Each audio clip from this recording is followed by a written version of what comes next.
Inilah 5 penyebab timnas Indonesia kalah dari Yordania di kualifikasi Piala Asia 2023. Nomor 1, faktor yang paling penting.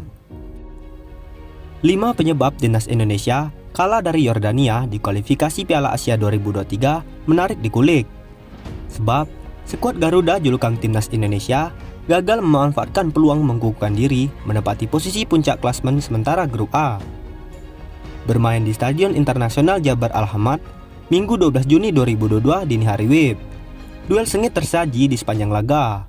Namun, timnas Yordania berhasil menjebol gawang Indonesia lewat aksi Yazan Al-Naimat.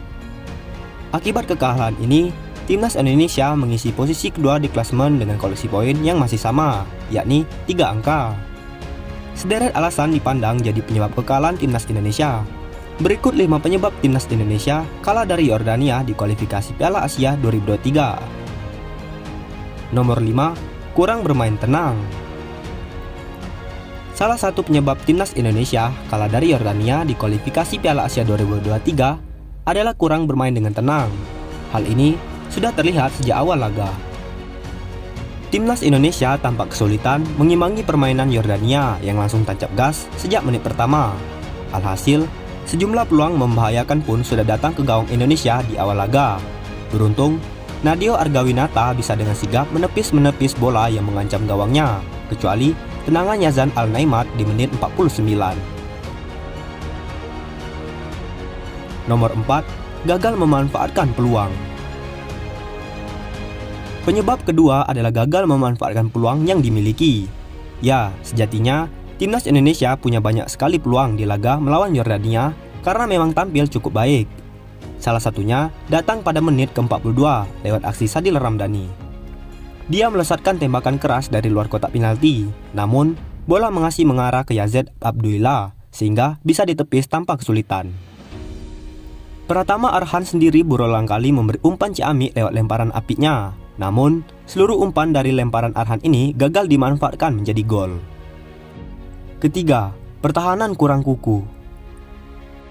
Faktor lainnya berkaitan dengan pertahanan.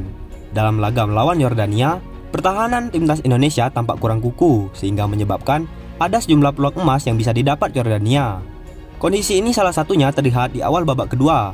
Saat laga baru dimulai, pertahanan timnas Indonesia tampak lengah sehingga membuat Yordania bisa leluasa menyerang.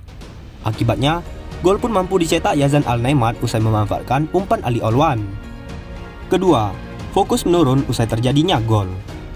Penyebab kedua adalah fokus yang terlihat mulai menurun usai terciptanya gol pertama Yordania.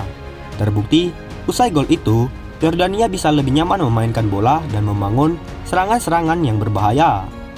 Timnas Indonesia bahkan sampai melakukan kesalahan besar yang berakibat hadiah penalti untuk Yordania. Beruntung, Nadeo bisa dengan sigap menggagalkan tendangan penalti Mohamed Abu Zeraik sehingga tak berujung gol kedua bagi Yordania. Dan yang pertama, pergantian pemain kurang tepat. Terakhir, faktor ini bisa dipandang paling penting, yakni pergantian pemain yang kurang tepat. Hal ini khususnya terlihat dalam pergantian 3 pemain langsung di babak kedua yang dilakukan oleh Sintayong. Kala timnas Indonesia tertinggal 1 gol, Sintayong terlihat langsung melakukan perubahan. Dia memasukkan Irfan Jaya, Stefano Lillivali, dan Asnawi Mangkualam berbarengan untuk menggantikan Rasmat Irianto, Sadil Ramdhani, dan Dimas Derajat.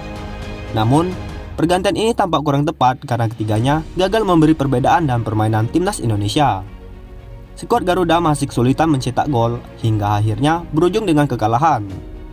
Bagaimanakah menurut Anda? Apakah Indonesia bisa lolos kualifikasi Piala Asia 2023? Mari kita doakan bersama-sama.